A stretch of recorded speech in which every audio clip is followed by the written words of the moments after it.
Real Estate Rockstars, this is Aaron Amuchastegui. Hey, you've probably heard about the mastermind that we hosted in Austin over the last 4 years for all of our podcast listeners.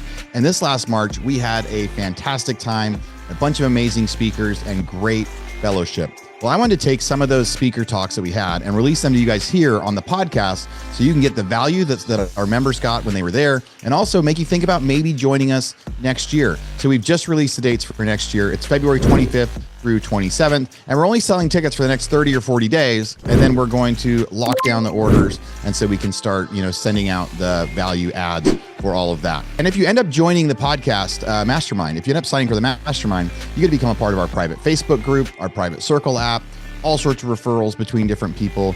And then you'll also get recordings, all the recordings for the past several years of masterminds that we've had. But, just so you can hear a little bit more about kind of what you missed, get some added value just for being a listener, because I appreciate all of you guys that are here. Here is one of the clips of that, or here's one of the, 45-minute talks. I hope you guys love it.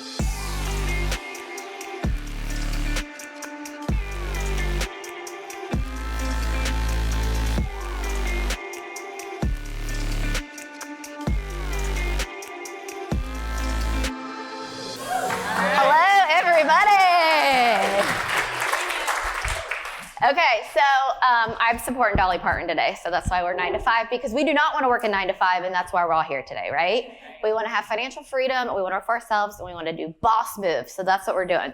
So I got up at 5 a.m. and texted the VA, could you please put these on the slides? So this presentation is called Wing It to Win It. So this is my business partner, Meighan Wise, and also my bestie. She has been instrumental in so many things in my life, and I'm so excited to have her come today. So you guys are gonna love her. It's gonna be all the things. Okay, so I wanna tell you guys a little bit about Real Estate Rockstars and what it's done for me. So when I was a brand new agent, I'm a former nurse practitioner, and I was practicing, and Matt and I started having children, and I would go to the hospital when it was dark, and I would get home when it was dark, and I was over it. And I was just really burnt out because, at 18, you don't know what you want to be when you grow up. And my mom's a nurse, so I thought, naturally, I should be a nurse. I didn't even know a real estate agent. I didn't know that was a profession. So my husband is a lender, also a VA specialist. Shout out to Matt Denig. And I saw what he was doing, and he was talking to agents all the time. And I was super annoyed that he was never off his phone at dinner. However, I saw him crushing it. And I thought, you know what? I could really do this. This could be something I could do. So during my lunch breaks and during nap time, I started doing the online course. So it took me about 3 months, took my tests, whatever. So I was still practicing. At this time, I was like, okay, I'm gonna get into real estate and I'm just gonna see how it goes. I got, it was really natural process for people to call and ask me questions about medicine and, this is going on, can you help me? And then when I got into real estate, people started asking me real estate questions. So I got some opportunities, and what I was doing is I didn't have a lot of time because I was still working, so I would listen to Real Estate Rockstars. And I learned everything. Like, I would implement and actually worked. And I'm one of those people that, you dream big. If you want to be around somebody, you tap into that. I will tag people on Instagram all the time. My daughter sings Morgan Wallen, and I'm like, tag him, maybe he'll write back. You never know. You gotta take your shot. So I started tagging Real Estate Rockstars, and I started listening, to the podcast and Aaron. And it was really cool because at that time, they were talking about staging and all these things. And when I first started, staging and design is really my niche. I would take pictures off the wall. I would take our entire house, and I would put it in a listing, and then I would tag Aaron. And it was really cool. So, fast forward, business started picking up, and Aaron and I kind of had a friendship, and he asked me to be on the podcast. So naturally I brought Matt in, and that was the first time that I was on Real Estate Rockstars. And then, I just had a baby, and he was talking about the mastermind, and I said, Matt, I'm really into this. It's really helped my business. I'm just gonna go. So I showed up by myself the first year. Bill was my instant best friend. It was so fun. We had so much fun. And the rest is kind of history. So, Aaron is one of those people, and this entire, podcast, this whole mastermind, Aaron's one of those people who really took the lid off my head. And I was like, you know what? All these people are talking about things, and we can do anything we want to be. The only person in the way is you. And we all know that. And when you start to execute and you get rid of paralysis analysis, and you just start to do it, when we say all the time in our brokerage, done is better than perfect, just put yourself out there. No one cares. I think we're all super hypercritical of ourselves. And again, no one cares. So just do it and it will work out for you. So the podcast was amazing. And like he said, it turned into the Ironman, which was crazy, but so many adventures. And then it's just things over the years. So this is Aaron and I getting like a last practice in, and Matt was so gracious to watch all the children so we could go do that. It was terrifying because I thought I saw a shark, and then it was like a whole thing. Sorry. And then he freaked out. I mean, it was just a mess. This is our first 5K that we had. This is me meeting Chris in the airport after our first mastermind, and I asked him to have a beer, and we just sat at the airport and chatted and became fast friends so fast. I don't even know where he's at. And then one year we did like a boat ride, and it's just been such an adventure. There you are. I was just talking about you. So this is Aaron and my son, Cruz.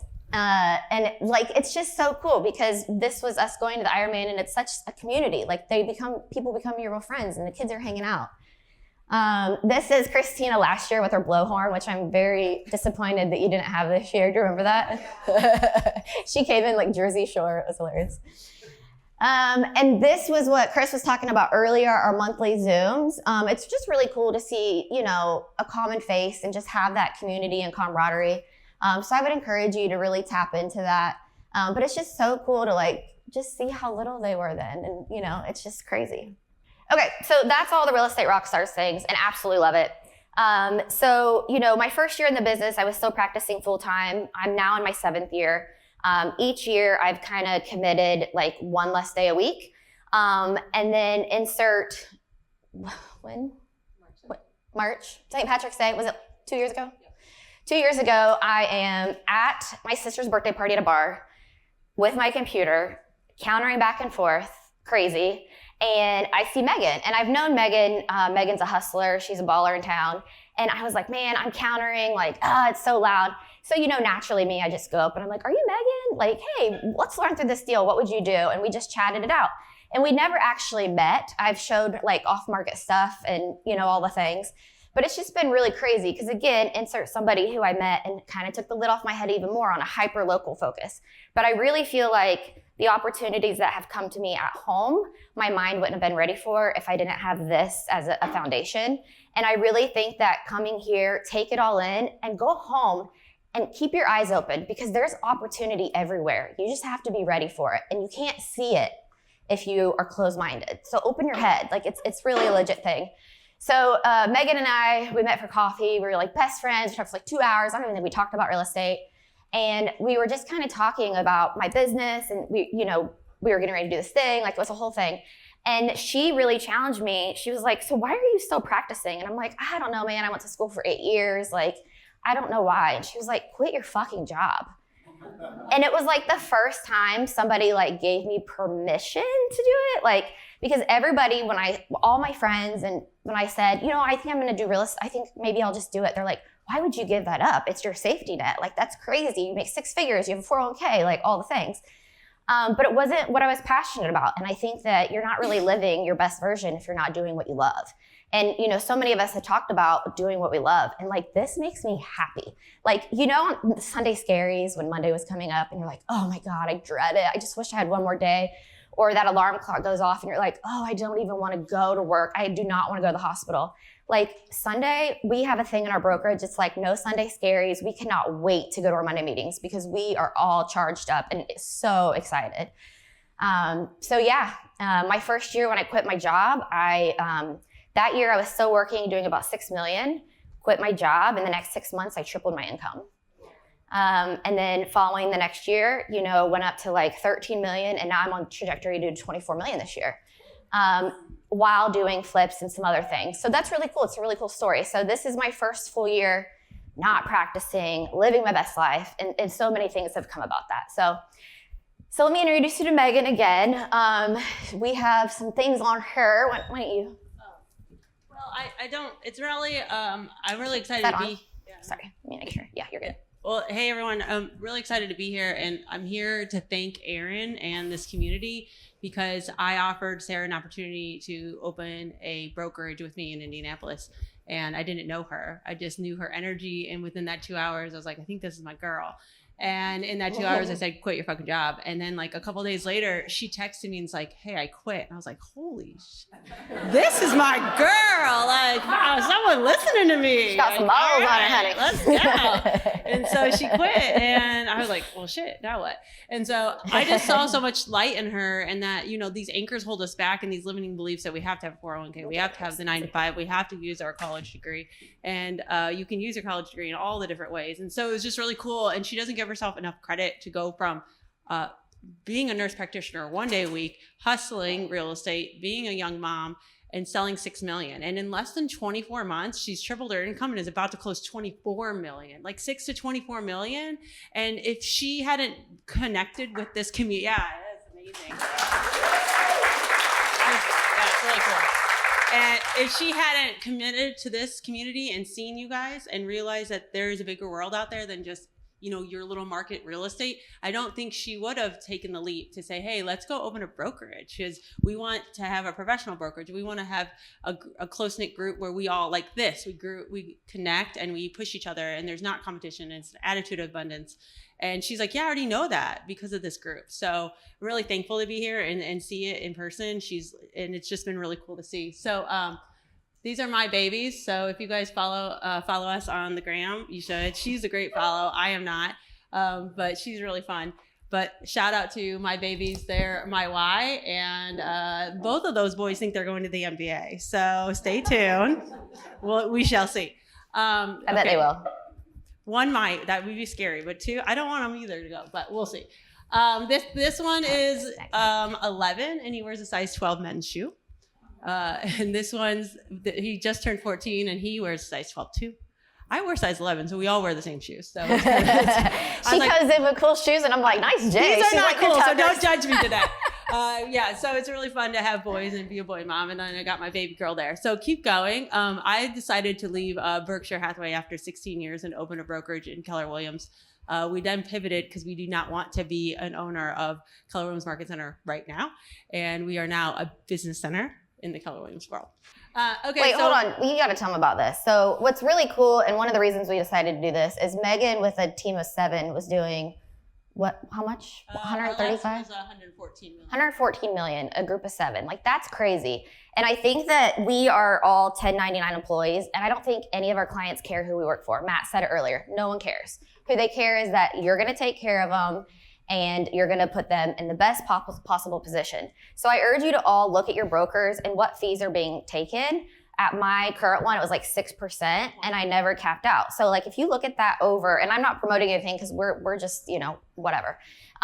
But really look at those numbers, because I didn't know that. And I was running so hot that I didn't realize it. So I would definitely dig into that. Yeah, we decided we were in some big box brokerages ourselves, and at one point, my 6% brokerage fees was $130,000 in 1 year. So that's a big problem for me. And that's why we decided to pivot in brokerages. And that's a conversation for another day. But I wanted to share something that Sara's inspired me to do. And this just happened about 6 weeks ago. I decided to do a brokers open luxury open house during the midday. So I want to, all of you guys who have, I don't care the price point, thinking about open houses or brokers. I hate them. I don't want to do it, but we did it. And I'm glad I did, because I picked up a Mimi on the buyer had looked at this house on the outside and hated it. Did not like the coastal look, did not like those windows. The barn house. We call it, yeah. So locally they call it the barn house, but the inside's fantastic. So this is my listing, and we decided to do a broker's open. 3 doors down, had just sold. The buyer had looked at the 3 doors down, but neglected to come see mine because they just didn't like the outside. That was the reason. So a couple of weeks later, I will hold an open house. I always do a broker's open and an open house combined. So if I'm going to be there, I want to talk to buyers agents, not realtors. So I want to talk to buyers, not realtors. And so we did an open house, and this couple was like, oh, we just casually came. So it's something to think about to do your listings 1 to 3 or 12 to 2 on a Wednesday or a Thursday, because in our world, there's a lot of professionals that can't get to you guys on the weekends. They got their kids, they're traveling or whatnot. So we found a lot of success in this market doing the midday on a Wednesday or Thursday at lunchtime, in the luxury, at least for me. And so these people walked around the house, fell in love on the inside. They're like, we just hate the outside. So I called Sarah's Fiverr people, and we did a rendering to show them what it would look like with different colors. We also changed some roof lines, but they hated those windows, and we had those windows removed to the point that my client had a contractor. We asked them for an estimate to remove the windows, and the contractor showed up and removed the windows. And so we know they could come off because they got right back put on, all during the middle of negotiations. So that was also like a fun little fact about this house. So it's like the house, I'll never forget the windows. And so it was only $1,500 to take the windows out and then put them back together. And the seller was like, I'm going to have the contractor put the windows back on in case this buyer doesn't perform. But they are. So anyhow, we were able to get, about $7.5 million in sales because of that open house and because of the rendering. Because you found the problem and you got a solution. And that's what it's all about. So they said, we hate the look. And I got a painter quote, I got the window quote, I got exterior quote. Then they said, well, what can you do the exterior? So then we called the guy, we did the exterior. So all of this happened, twofold, because you're thinking outside the box and you're using some AI rendering. So it was really cool. My clients had a dog and we couldn't get down to the backyard from the main level. So they wanted to see what it would look like with steps. And then I executed getting actual estimates from them. And the cool story is that these buyers were under contract on a BAA, and I did not know. And I usually only list homes, and I have a dedicated showing agent, so I'm not in the context of asking about BAA. It's not on my mind, and I'm an old dinosaur, and so it's new tricks, right? And so they walked into my open house. It's free game, and I hustled for about 3 weeks to get to this point of them wanting to offer. And then when the offer started, there's something signed. That realtor released them. So thankfully released them, and we're going to be closing. But I didn't ask about the BAA, and I taught my brokerage about this topic of like, should I have asked when they walked into my open house or not? And I felt like maybe I should have. But Sarah says no, because if you would have asked, you probably wouldn't have hustled for 3.5 weeks to get all of this done and all the estimates from my actual contractors, handed it to them in a binder, and then they said, oh, okay, we're going to buy it. So if I had said, do you have a BAA, would I have hustled as hard to get all of this together for them? But they came to her open house. They came to our broker's open. The buyer's agent agreement. I don't understand the context of this. Like, they were buying, you were selling this home? Yeah, I'm the seller, and now I represent the buyer and the seller. So I have limited agency. And then not only that, but they had another $900,000 and 1.5 to sell. So that open house just got her $7.5 million in sales. Because they saw the FSBO that was down the street that I was trying to hustle for, but I didn't get it. That's another story. Anyways, they didn't look at this house because they didn't like the front. Just because she had an open house at noon on a Tuesday, they came inside, and then it turned into $7.5 million, which will equate, I don't know, $130K in commission, right? Yeah. So wild, right? Take your shot, man. Yeah. Just take your shot. So these pictures are not in the MLS. They came into your open house and you showed them this is what it could be. Yeah, I said, what's your objections? Like, we hate the outside, we love the inside. I'm like, I can fix that. And then I just went and fixed it. I mean, it took 3 weeks and contractors and talks and discussions and edits and Fiverr. And I mean, it's not an easy button, but I was able to produce them a product, and they're like, can you execute it? So we had painters coming over, and then we had framers, 84 Lumber, come to see about the windows, and then they misunderstood because there was a language barrier, and they took the windows off the house, and everyone had a good laugh. And a week later, we're under contract. And the day we go under contract, we find out there was a BAA sign once for one door for one house, which was 3 doors down. And they didn't like 3 doors down. They didn't see mine because of the windows. They didn't like the outside. So you just encourage you all to think outside the box and listen to the objections and then execute. I like to think I would have done the same thing if I had known they had a realtor on the buy side. Thankfully, with ease of use to not having a second realtor, and was able to manage and getting it closed next month. And like I was saying, like, I feel like this is something that really sets you apart. With the fence, they couldn't imagine the yard. So you just kind of create what you see. And then, I mean, she could have done this before and put on MLS because we all said it looks like a barn. But it's an amazing house. It's on Geist waterfront. Like, it's super cool. Okay, so the power of before and after staging, and 90% of people, agents, they just don't do the work. And we all know that. We've seen the iPhone photos, we know that. Most people aren't doing this. But I encourage you to take it into your local marketplace, and you're gonna be a rock star, I promise you. So this is one that I just listed, and I wish I could blow up a little bit. This was on the market for 6 months with another agent, right? These are the pictures they took, sat for 6 months. So he called me, I worked with somebody in the family and they told him about me. I came in, this is all my furniture, I bring everything in stage, professional photos, went on the market and pending under a week with multiple showings because they didn't do their due diligence and they didn't market it. They're not doing everything.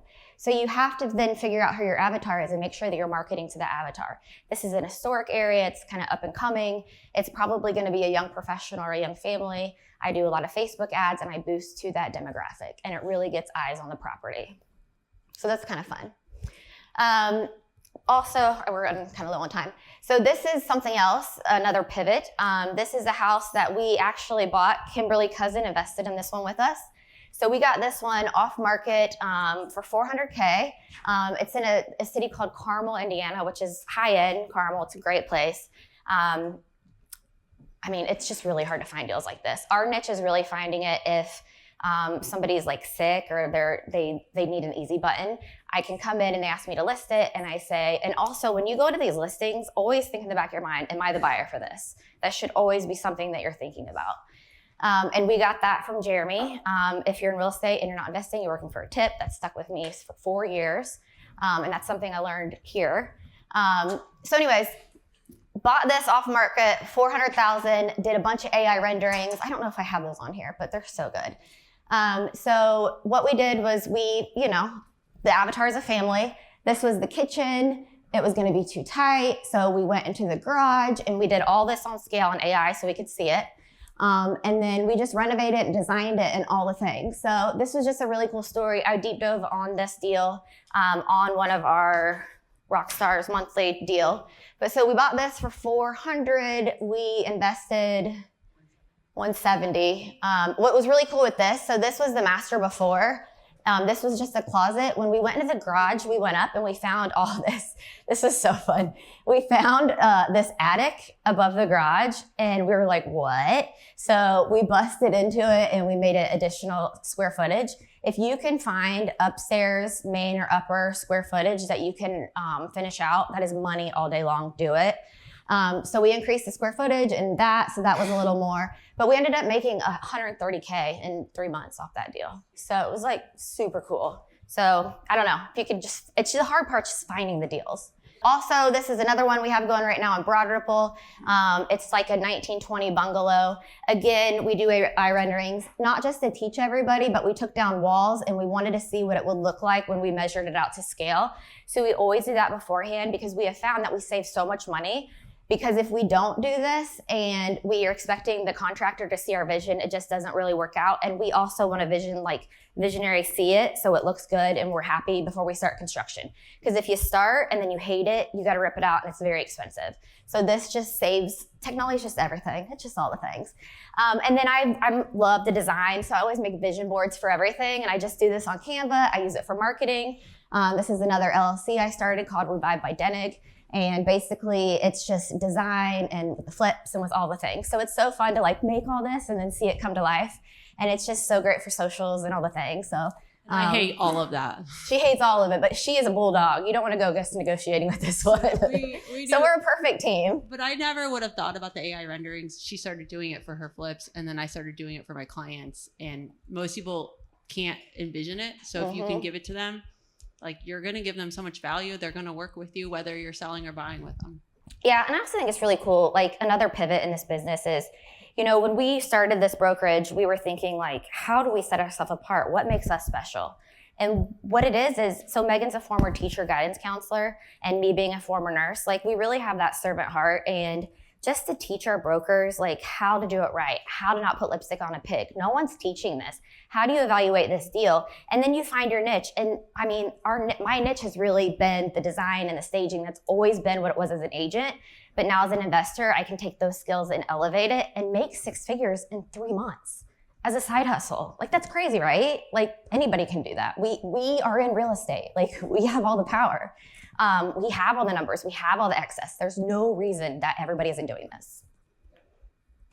This is the AI renderings of the exterior. I wish I had that before. But anyway, so this was a really cool because it was on a half acre. It had 2 cul-de-sacs, and it had a basketball goal in the back. But just to go ahead and show them that you could put in the pool what it would look like, you can do the outdoor kitchen, what that space would look like. And so we had a brokers open for this. We blew up all the AI.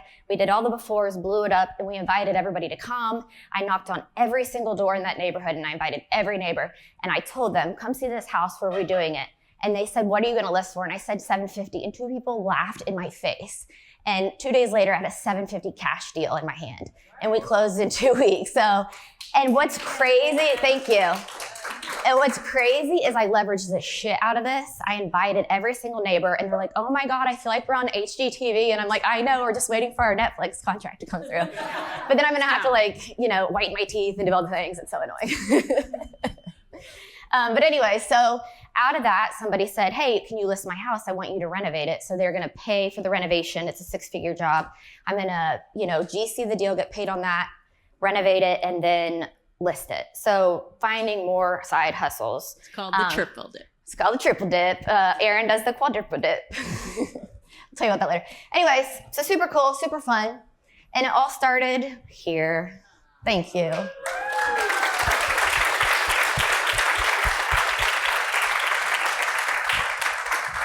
And a little shout out for us is that if you guys follow us, we are very intentional about having our clients and our friends and your clients and your friends to invest in Indianapolis. We're number 2 in the nation for Zillow rankings for 2025. So you can find a 1% rule all day long in Indianapolis, and we can help you do that. We have a dedicated Bigger Pockets agent. One of the elite top 10 of Bigger Pockets is with us, Peter Stewart, and he's amazing. So if you or your clients want to invest, we have the connections.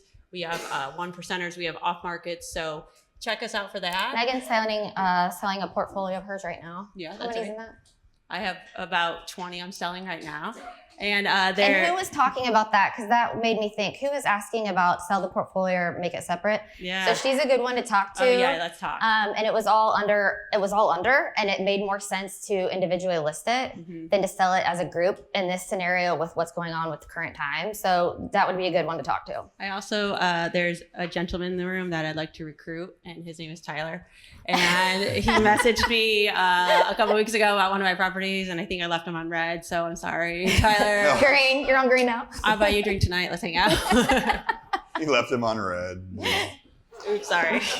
I was looking back at Sara had posted back July 2021, had tagged me on a story when she was furnishing a house herself. And a couple days later, she did it again. And then 2 days later, she did it again. And so the third time I reshared it, didn't say anything, just reshared it.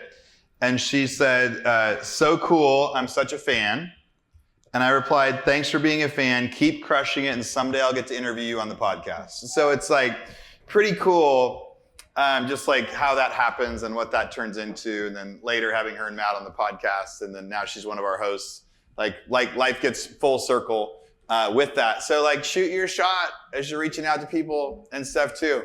I bet that when she was tagging me on those posts, Matt was probably telling her she was crazy. Other people were probably telling her she was crazy. Probably saying, He doesn't look at my socials. yeah, I guess Matt didn't know. But but anyway, the fact that just something little like that has turned into something so big. What questions do we have for these gals? Questions, comments, anything? Mics are running around. Let's come up front right here. I was a little curious with the... Who are you? William Singh in Portland, Oregon. I was a little curious about when it comes to the renderings, some of the MLSs get very particular about what you can and can't do. And I was just curious, what roadblocks you came up with or had. Yeah. We don't ask for permission. We don't. And what's cool is we're on the same page with a lot of this stuff. All you have to do is put a label on the picture that this is an AI rendering. Just like everyone's doing all this AI staging. You just have to make it clear that it's not, and then I think you're fine. I've never had anybody come back and say something, but I had once because I didn't label on my caramel flip with the pool. Oh, really? They said you can very much tell it was a pool in the backyard. and they showed up and said they were upset. It's like, well, you need glasses, I guess. So I think we put it in agent marks for me. Mm-hmm. But I don't like it on top of the photo. It takes away from the vision. But yeah, we haven't had any policing really, besides just complaints from buyers. Okay, that's all. Who else? Not yet, at least. Hey, Brandon Foy, Baltimore, Maryland, Spruce Real Estate. Ladies, you did a wonderful job. I feel like I found the missing puzzle piece to my business model. Because literally, like, renovations, I don't know, I haven't thought of this, and I guess I did a version of this by accident. But I was trying to sell a flip that I couldn't raise the capital for. So I did do a 3D renovation. I hated how it came out because I didn't talk about the Sherman-Williams cold paint. It was blue walls.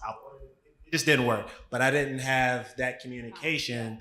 But I did just put those animations in the MLS, and I ended up selling it. But it was so many showings because agents thought it looked, well, buyers thought it looked like that. The agent didn't read the notes when I put animations. I was like, this render thing just doesn't work. But based on how you guys broke it down, and for other agents to think about, if you have the seller adamant about selling as is, this is a great way to Paint the market it. picture. And then also, I would tell you to take 2 steps ahead and get with the contractor to itemize what the cost is. Yeah, Get with the lender. Yeah. Get with the lender to do a 2 or 3K renovation and market it with that construction cost plus the offer price, so you can sell it like a $750 cash buyer. Don't we all wish we had that? Yeah. But there's plenty of buyers that can roll it off into the listing and you can triple dip it. So I love that, and y'all gave me an idea. I probably would do Awesome. 10 million just off as well. So thank you so Yeah, much. and what we do for every listing is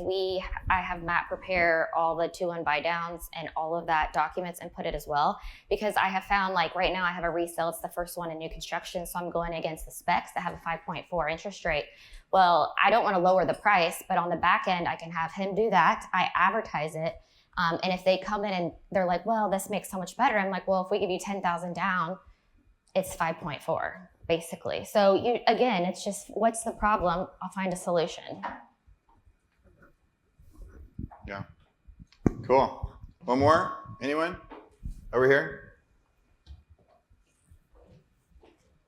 Hey guys, this is Tyler Goldsmith, Charlotte, North Carolina. Sarah, question for you. Your first year in real estate, how did you get the business that you did? Yeah, social media. What I did was I kind of did an introduction to everybody. Hey guys, I've switched gears.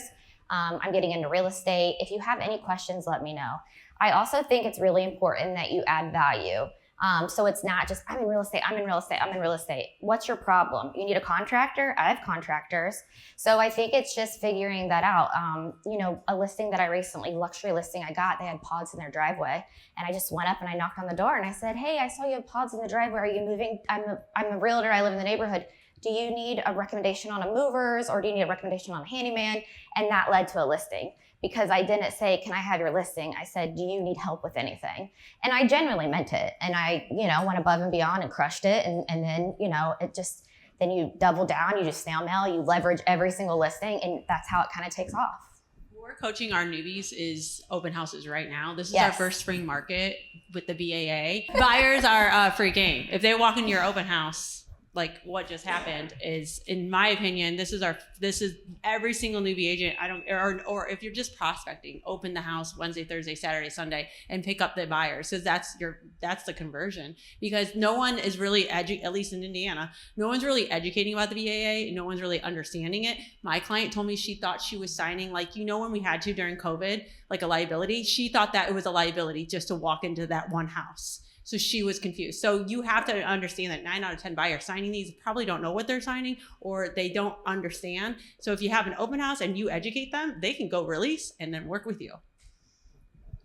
Yeah, one of my first deals was Tina. I always remember Tina. I was like super huge and pregnant, and Matt helped me do all the signs. And I met her at an open house, and I got her number, and I really liked her, but she wasn't ready to do anything for like 3 months.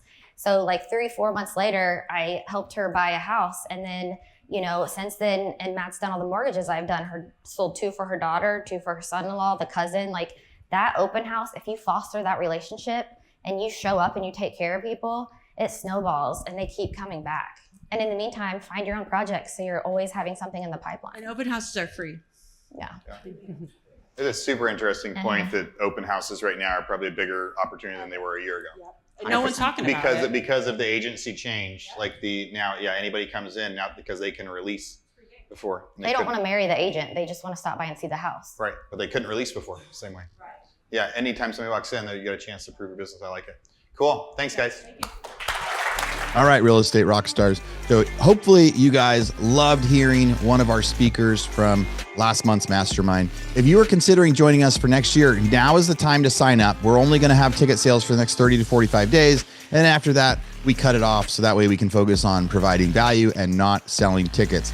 So for the event this next year, February 25th to 27th in Austin, Texas, if you're interested in getting a ticket, you can go to realestaterockstarsmastermind.com. And if you want to chat with me about anything, as always, come find me on Instagram at Aaron Amuchastegui. Thanks for listening.